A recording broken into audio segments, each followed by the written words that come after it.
नमस्कार। आज के इस ई कंटेंट में आप सभी का स्वागत है। मैं रविंद्र कुमार बादल, सहायक आचार्य समाजशास्त्र, राजकीय महाविद्यालय बारा। बच्चों, आज हम लोग बीए प्रथम वर्ष द्वितीय प्रश्न पत्र भारतीय समाज, इसके अंतर्गत धर्म की अवधारणा के बारे में विशेष रूप से अध्ययन करेंगे।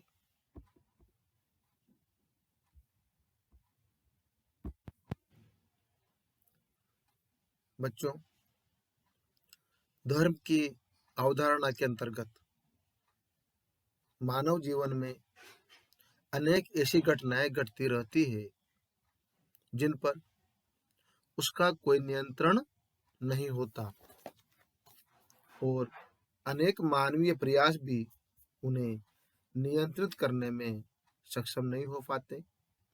उस स्थिति में व्यक्ति के हृदय में यह धारणा स्वाभाविक रूप से उत्पन्न होती है कि कोई न कोई ऐसी अति मानवीय, अदृश्य व अलौकिक शक्ति अवश्य है जो कि अनेक घटनाओं के लिए उत्तरदायी है। बच्चों, तब व्यक्ति के हृदय में उससे जानने की व उसे वश में लाने की अति उत्कंठा होती है। अति प्राचीन काल से ही मानव इन अलौकिक शक्तियों को वश में करने का प्रयास करता रहा है। जब वह इसमें समर्थ नहीं हो पाता तो इसके लिए वह सिर झुकाकर प्रार्थना करके वह अपनी असमर्थता स्वीकार करके उस अदृश्य शक्ति के प्रति अपने को नियंत्रित करता है। इस समर्पण के परिणाम स्वरूप की गई क्रियाओं का नाम ही धर्म है। इसके बाद हम धर्म का अर्थ एवं परिभाषा के बारे में अध्ययन करेंगे। बच्चों, धर्म शब्द की व्युत्पत्ति संस्कृत भाषा के धर्म शब्द से मानी गई है, जिसका अर्थ है धारण करना, अर्थात सभी जीवों के प्रति मन में दया धारण करना ही धर्म है और सात्विक गुणों को धारण करना भी धर्म है। यहाँ पर समाजशास्त्री एडवर्ड टायलर ने कहा है कि धर्म आध्यात्मिक शक्ति में विश्वास पर आधारित है और सर जेम्स फ्रेजर ने लिखा है, धर्म से मैं मनुष्य से श्रेष्ठ उन शक्तियों की संतुष्टि या आराधना समझता हूँ जिनके संबंध में यह विश्वास किया जाता है कि वे प्रकृति और मानव जीवन को मार्ग दिखाती है और नियंत्रित भी करती है। मेलिनोवस्की के अनुसार धर्म क्रिया का एक तरीका है और साथ ही विश्वासों की एक व्यवस्था भी, और धर्म एक समाजशास्त्रीय घटना के साथ साथ एक व्यक्तिगत अनुभव भी है। इस परिभाषा में निम्न तत्व स्पष्ट होते हैं। नंबर 1, धर्म विश्वासों की व्यवस्था है। यह विश्वास किसी अलौकिक शक्ति में होता है। दूसरा, प्रत्येक धर्म में विश्वासों से संबंधित कुछ क्रियाएं या संस्कार होते हैं। तीसरा है, धर्म अपने मूल रूप में सामाजिक प्रगटना है, इसलिए समाज में व्यक्ति का अलग धर्म नहीं होता है। और चौथा है, धर्म को मानना या न मानना व्यक्ति की इच्छा पर निर्भर करता है।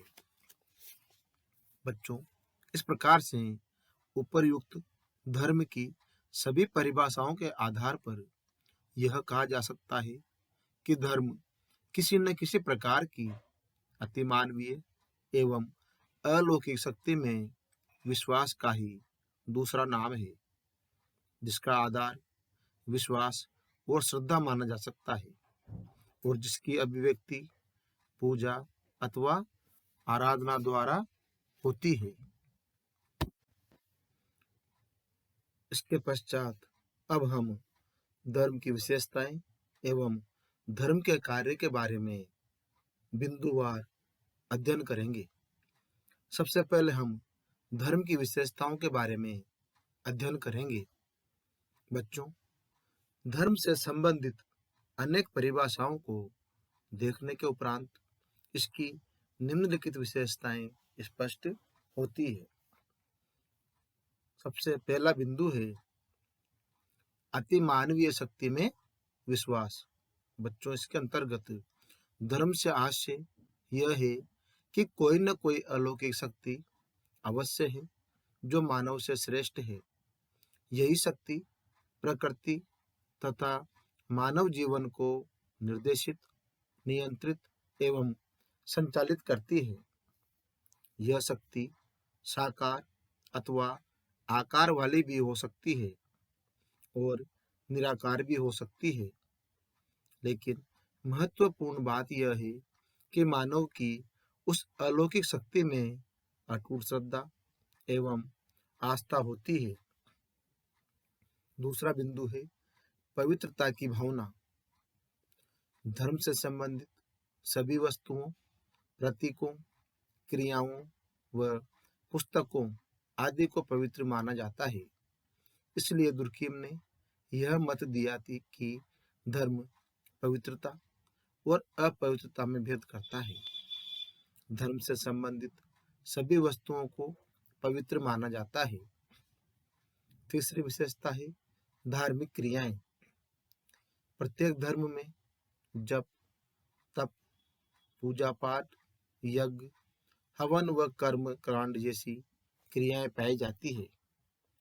कुछ धार्मिक क्रियाओं को सभी व्यक्ति कर सकते हैं, किंतु कुछ विशेष धार्मिक अनुष्ठानों के लिए धार्मिक विशेषज्ञों जैसे पंडित, पुजारी, मुल्ला व पादरी आदि की आवश्यकता होती है। तीसरा बिंदु है भावनात्मक संबंध। धर्म हमारी भावनाओं से संबंधित होता है। व्यक्ति उस अलौकिक शक्ति से डरता है और उसे प्रसन्न करके अपना हित कराने के लिए श्रद्धा व भक्ति के साथ उसकी आराधना व अर्चना करता है और उसे विश्वास हो जाता है कि उसका हित अवश्य होगा। तर्क का अभाव। धर्म में तर्क के लिए कोई स्थान नहीं होता है। यह तो विश्वास व भावनाओं पर आधारित होता है। अंतिम बिंदु है पूजा व प्रार्थना। बच्चों, धर्म में इस अलौकिक शक्ति की प्रसन्नता के लिए या उसके कोप से बचने के लिए पूजा अर्चना, आराधना, व्रत व उपवास आदि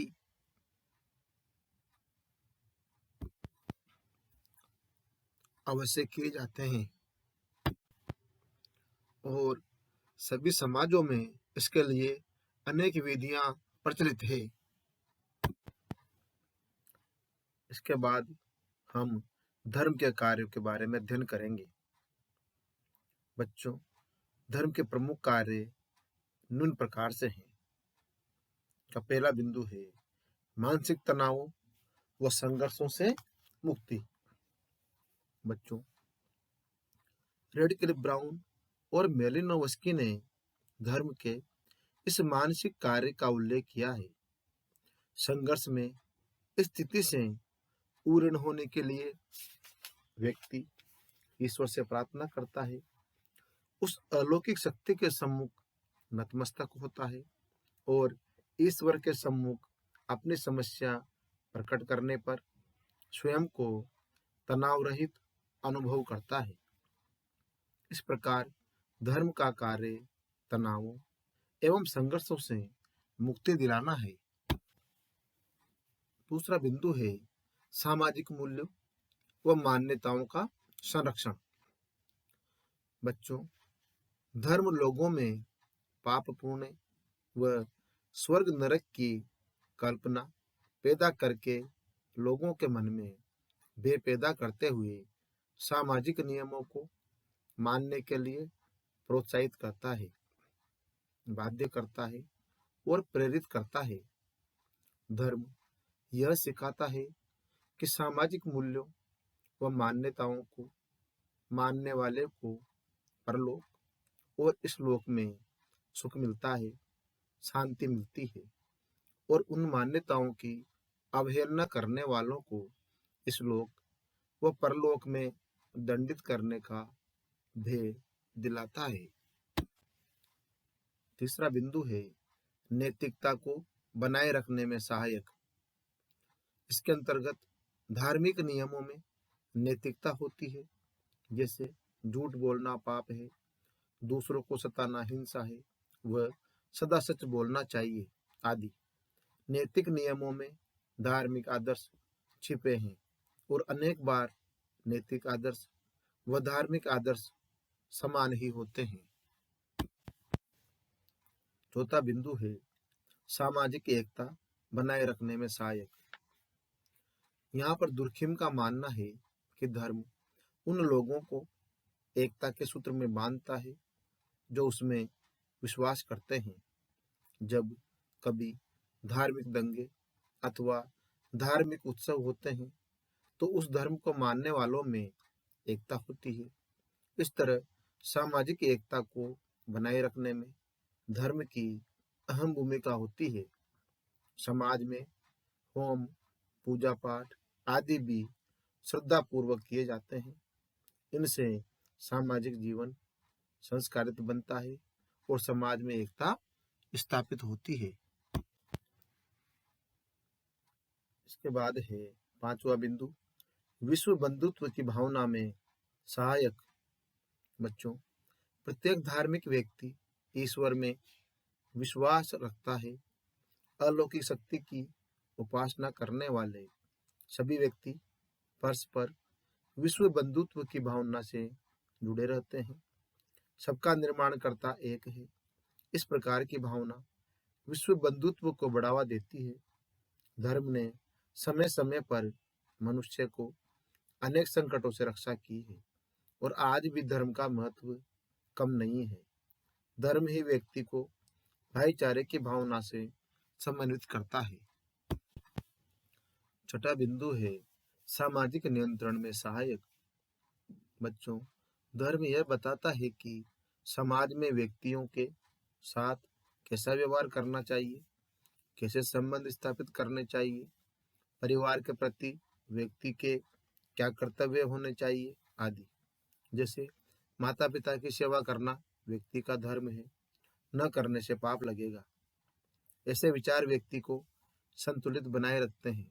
वह कोई गलत कार्य करने से डरता है। अतः कहा जा सकता है कि धर्म सामाजिक नियंत्रण में सहायक है। सातवां बिंदु है सुरक्षा की भावना। धार्मिक व्यक्ति स्वयं को सुरक्षित अनुभव करता है। वह सोचता है कि मेरा ईश्वर है जो मेरी रक्षा करेगा। यह विचार व्यक्ति को सभी संकटों से बचाता है, कठिनाइयों पर विजय प्राप्त करता है और उसमें सुरक्षा की भावना भरता है। आठवां बिंदु है सद्गुणों के विकास में सहायक। धार्मिक व्यक्ति दयावान, ईमानदार, सत्यप्रिय, अहिंसक और प्रेमी होता है।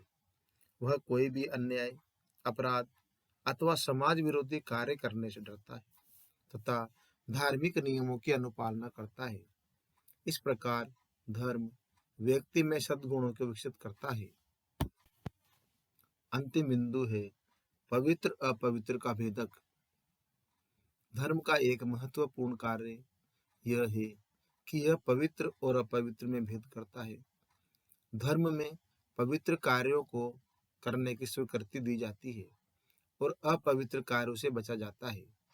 धार्मिक कृत्य, पूजा पाठ, जप तप पवित्र कार्य है, अतः इन्हें करना चाहिए और अधार्मिक कृत्यों से बचना चाहिए क्योंकि वे अपवित्र होते हैं।